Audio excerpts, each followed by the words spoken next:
Zovem se Božidar Kovačić.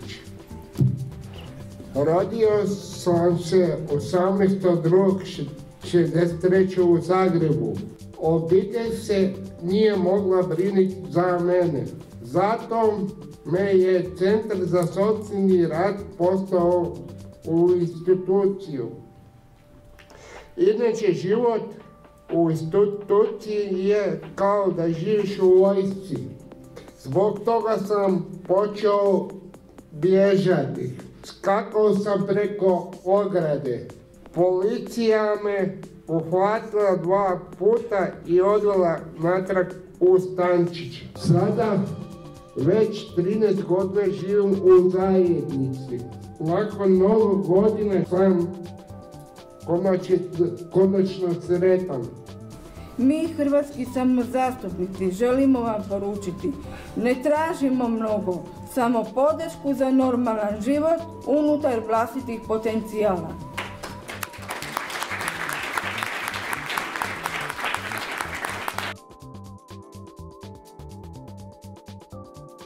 I ove godine Udruga za samozastupanje uz podršku i u suradnji sa partnerima, grupama samozastupnika iz 12 hrvatskih gradova organizirala je drugu konferenciju hrvatskih samozastupnika Jednaka prava za sve ljude.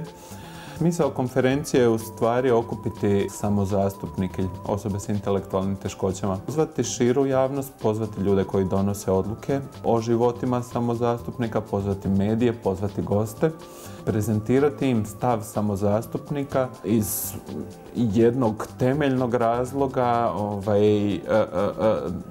da se samozastupnici prikažu ne samo kao članovi ovog društva koji su u potrebi, nego kao ljudi koji aktivno uz podršku se mogu informirati, uključiti, donositi odluke o sebi i o svom životu, mogu iskazati svoje stavove, svoje strahove, svoje mišljenja, osjećaje i negdje vjerujemo da imaju pravo to jasno i glasno iskazati pred drugim ljudima. Dok nisam imala poslovnu sposobnost, osjećala sam se manje vrijedna, kao da ne postojim. Kada je sudac rekao da će mi biti povraćena poslovna sposobnost u potpunosti, tražio je od mene da se potpišem na taj dokument. Po prvi put sudac mi se obratio kao osobi, nije me ignorirao kao kada su mi oduzimali poslovnu sposobnost. Shvatila sam da sam sada i ja važna. Kada sam uzeo ovaj vaš letak i pročitao ga, onda sam zapravo prepoznao u tom letku ne vas, nego sebe i zapravo svakoga koga poznajem. Jer ja želim živjeti u zajednici. Ja želim govoriti u svoje ime, ja želim podršku, želim ići u školu sa svojim prijateljima, želim poslovnu sposobnost, ja želim donositi odluke, ja se želim zaposliti i primati plaću, ja želim doprinositi svojim radom, ja želim glasovati na izborima, ja se jako želim zaljubljivati i zaljubljujem se svakodnevno. I da, ja želim osnovati obitelj i odgajati svoju djecu i nastaviti to činiti na najbolji mogući način. I toliko o meni kao samozastupniku. Dozvolite da i 2-3 minute budem zastupnik Ministarstva socijalne politike i mladih. Kada je riječ o neinstituciji, nećemo srušiti s bagerom institucije, nećemo i Stančić jednu drugu instituciju bagerima rušiti sigurno, ali ćemo ljudima omogućiti da imaju pravo na izbor, i da imaju pravo na izbor načina života kakvog želi i kakvog zaslužuju. To je ono što će ministarstvo sa svima vama, sa svim svojim partnerima i svim svojim suradnicima sigurno provesti. Mi danas nešto u kuloarima govorimo o tome da će se ići na izmjene obiteljskog zakona. U kojem pravcu, dakle, će obiteljski zakon kao zakon za koje je nadležno nadležno Ministarstvo socijalne politike i mladih, sada znači više nije Ministarstvo obitelji koje nekako postojalo. Dakle, u onom dijelu kada govorimo o skrbništvu i kada govorimo o postupcima lišenja poslovne sposobnosti, da li vam je poznato u kojem pravcu, dakle, će se ići tim izmjenama obiteljskog zakona i da li postoji mogućnost da se u tu radnu skupinu uključi veći broj ljudi i to posebice onih ljudi kojima je taj zakon, temeljni zakon koji im oduzima osnovna ljudska prava. Vrlo kratko, da, ići će se u izmjene obiteljskog zakona, kao što i sami govorite, nije to sad stvar kuloarsko, niti ikakva tajna. Mi moramo cijeli set zakona promijeniti jer je to pretpostavka za sve ovo što želimo učiniti, a neću ponavljati jer sam jasno rekao šta želimo učiniti u sustavu i sa sustavom. Zakoni su pretpostavka da bi se nešto onda u stvarnosti moglo mijenjati. Da, vrlo je važno da u izradu svih zakona, posebno obiteljskog koji je jedan od ključnih zakona iz područja socijale, budu uključeni svi oni kojih se to tiče.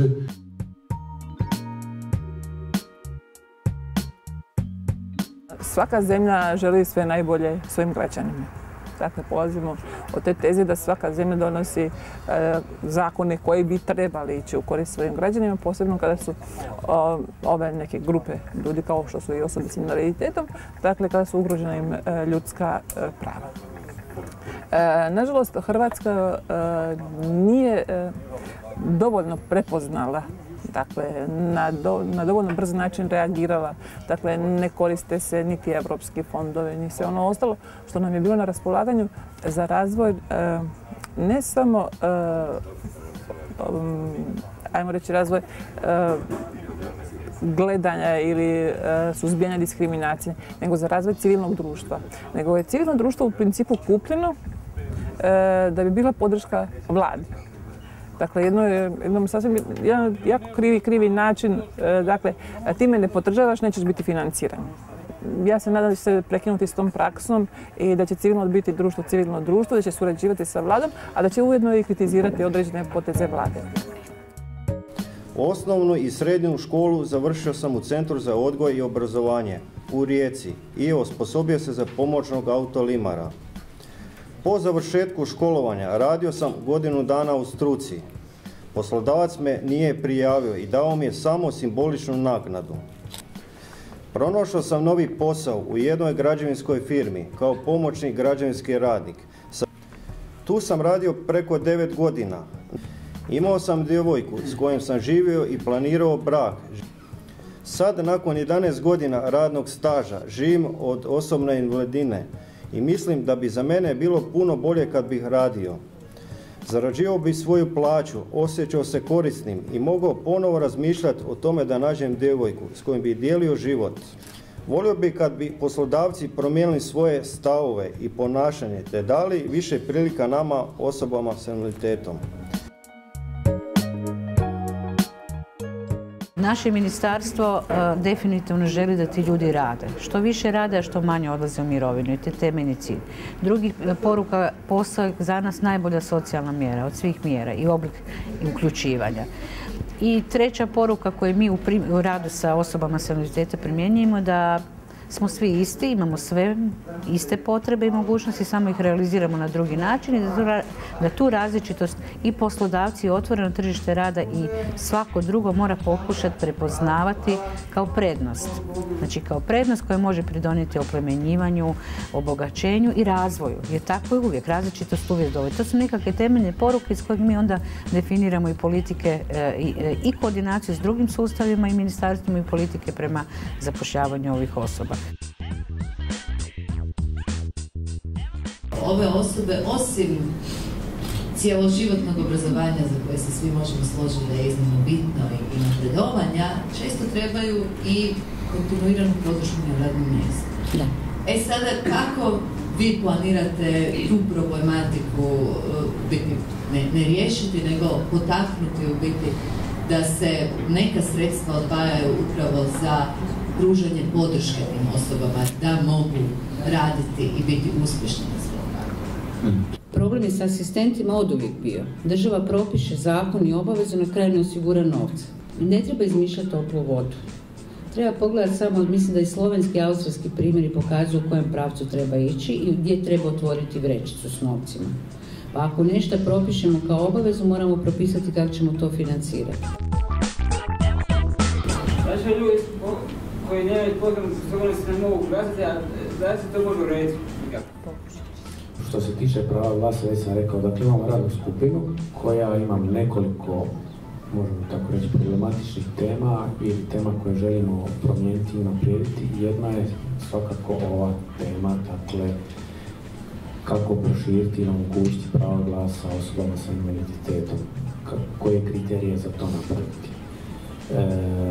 Radna skupina je tek počela s radom, otvorila je tu temu, nije došla do nekog generalnog zaključka, nego da će se napraviti analiza kako su to riješile druge zemlje. Imamo svakako okvirnu konvenciju, imamo preporuku Vijeća ministara, ja vjerujem tu će svakako doći do promjene. Riješili smo u svojem izbornom zakonodavstvu način kako da glasaju stare i nemoćne bolesne osobe. Imamo rješenje za osobe koje su nepismene, koje isto možemo dovesti u pitanje da li one točno razumiju za koga će glasati i kakva je njihova prava volja. I tu su isto također moguće zloupotrebe. Imamo sad, dakle, 16 do 18 tisuća osoba,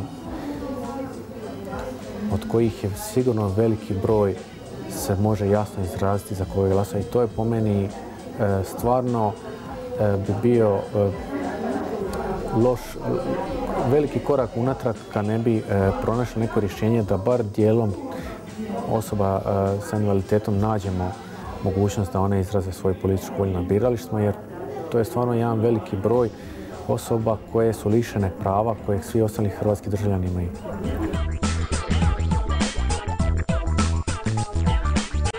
Kad je bio referendum o ulasku naše zemlje u Evropsku uniju, samo naša 4 prijatelja su izašli na referendum, ostali nisu mogli i nisu bili na biračkom spisku. 2 dana prije referenduma napravili smo kutije, obojali ih i napravili smo listiće i na njima napisali za i protiv. Onako, zaokruživali smo po vlastitoj želji. Komisija od 4 člana je izbrojala glasove. Većina je glasova bila za. Ponosno smo objavili. Udruga za samozastupanje Slavonski Brod je 19.1.2012. 2 dana prije ostalih građana Hrvatske rekla svoje za i ušla u Evropsku uniju. Čestitam, prijatelji.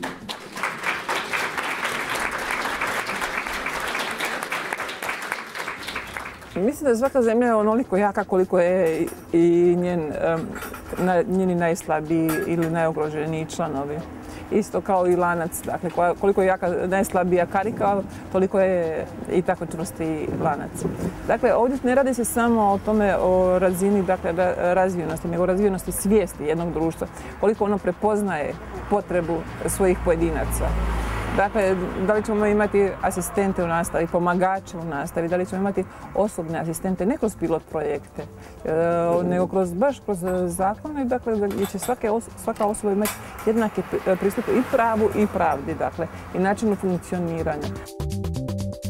U procesima donošenja odluka, mislim, vladaju razni stavovi, interesi, manje više činjenica je tako da sve ostale grupe na ovaj ili onaj način imaju svoj neki mogućnost, prostor i puno lakše dolaze do tih mogućnosti prostora da javno artikuliraju i izraze svoj stav. Samozastupnici puno teže i zbog činjenice njihovih teškoća, jer je njima potrebno u stvari prilagoditi informaciju u lako razumljiv oblik da bi ih one uopće mogli procesuirati.